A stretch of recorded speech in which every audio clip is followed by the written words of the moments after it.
This is a PIR-8 12 volt, 24 volt input output. Has adjustable 1 to 10 minute time delay. I didn't want 1 to 2 minute time delay, so I adjusted this.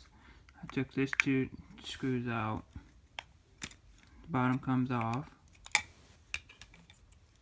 You need, if you want to have it so it's like 10 seconds, just put a 10k ohm right across this resistor R14 and you'll get a 10-second delay. Now I'm going to show you what I'm going to do with this. It's going to be kind of cool. These are warm white LEDs. I think it's a 1K or 100 ohm resistor. These are just so I can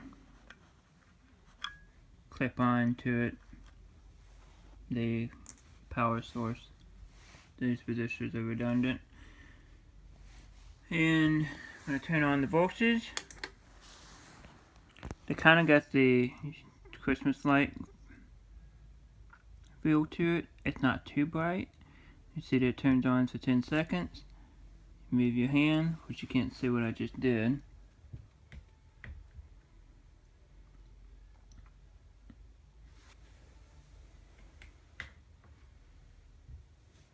There's a range. And the way I'm going to have this mounted in the box is that this beam's going to be facing outward.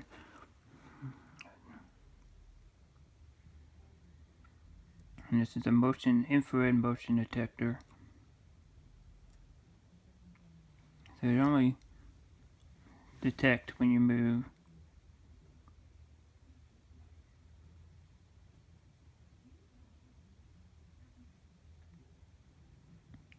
Let's work on the next part of the project. So what you're seeing right now, that is a big black box. And this is a piece of acrylic that I already had. It was a clear cast acrylic. And what I'm going over right now is giving it kind of a frosted look because I had before this and I had an image and it didn't work out right. I flipped it on the other side and the image worked out, so I used a second piece of acrylic. And now I had the back side already frosted, now I'm giving this a frosted look. So I can use this for the top and bottom of this base of this cup nightlight, is what I'm going to call it. I'm going to use this translucent clear acrylic, green acrylic, which is going to dim down the amount of light coming through. That's going to be the four sides. The LEDs, you'll barely even see through the side at night, but you'll be able to see it. But the frosted glass, the frosted acrylic, that's what's going to really give it that pop. You'll be able to see the cup underneath. So I'm going to stop this and just burn the paper. I think it's already fully done. Need to smoke it up here.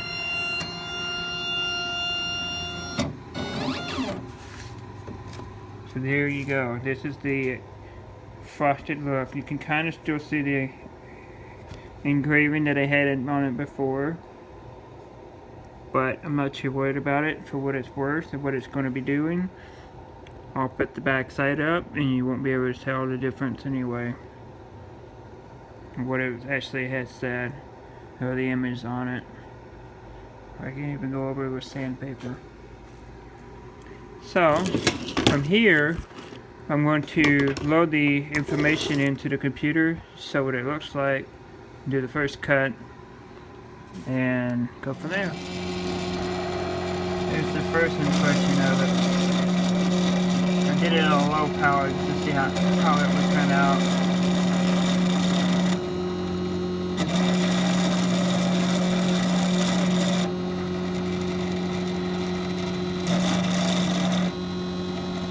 Good, I was hoping I got it to the right side.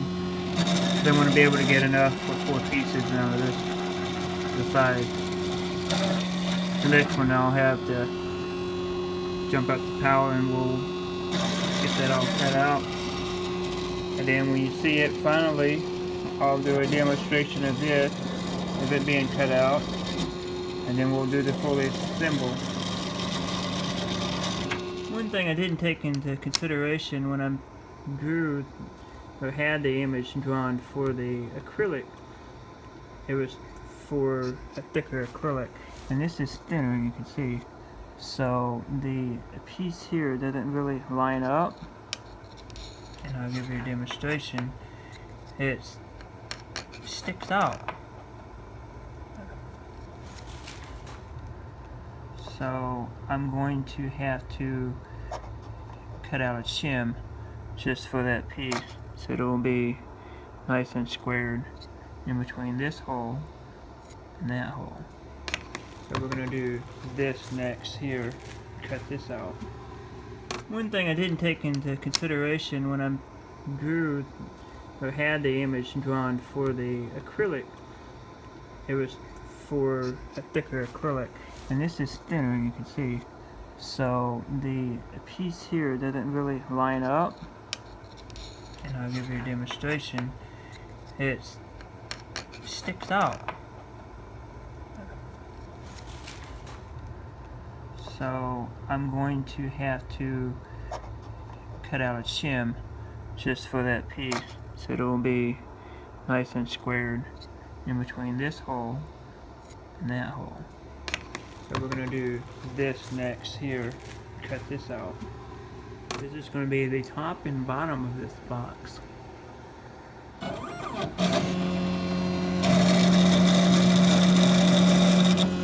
Now I have this set at 50%.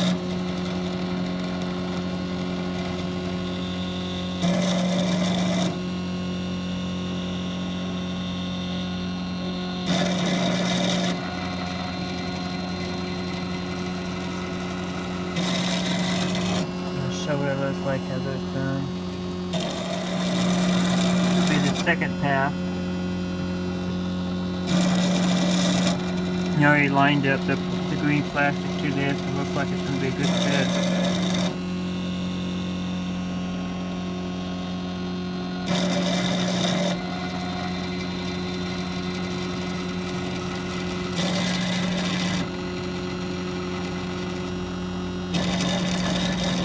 One thing I like about this is its textures. It'll be able to grip more on the cup instead of a smooth surface. Might have to go a second time. This is fine. I actually might have enough material to make a second base if I wanted to in the future. Should have enough green here to do that. And I actually may, since this is already the same size, I'm just gonna cut that out, cut that out, cut that out, and glue that on. We'll be good to go. I guess this is a lesson learned. It's also has a gap problem here, so I'm gonna have to try and see if I can use as much of this stuff that I have, which I should be able to get hopefully 4 pieces out of that.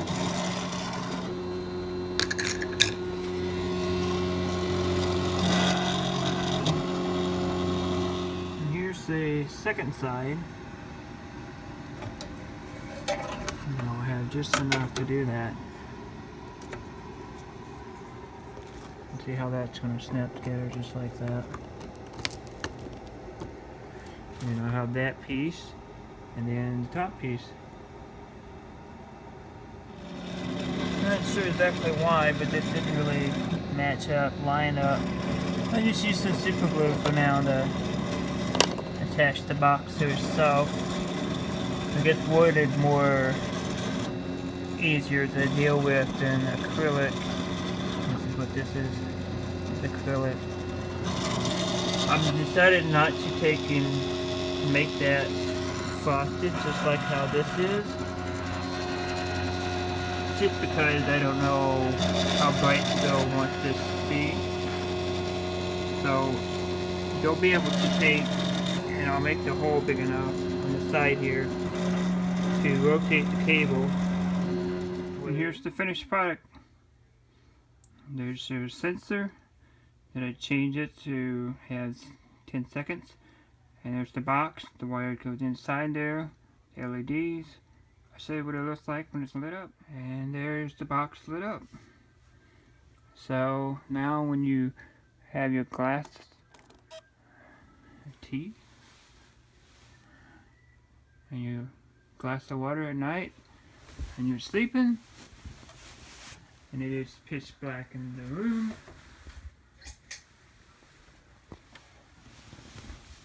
it's moving, that's why it's doing this. Wait 6 seconds.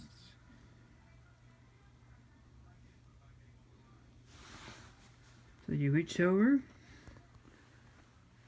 and get your glass of tea. You see that's what I have my hand at. Put your glass of tea down and you're done. Thanks for watching. This is the first ever motion activated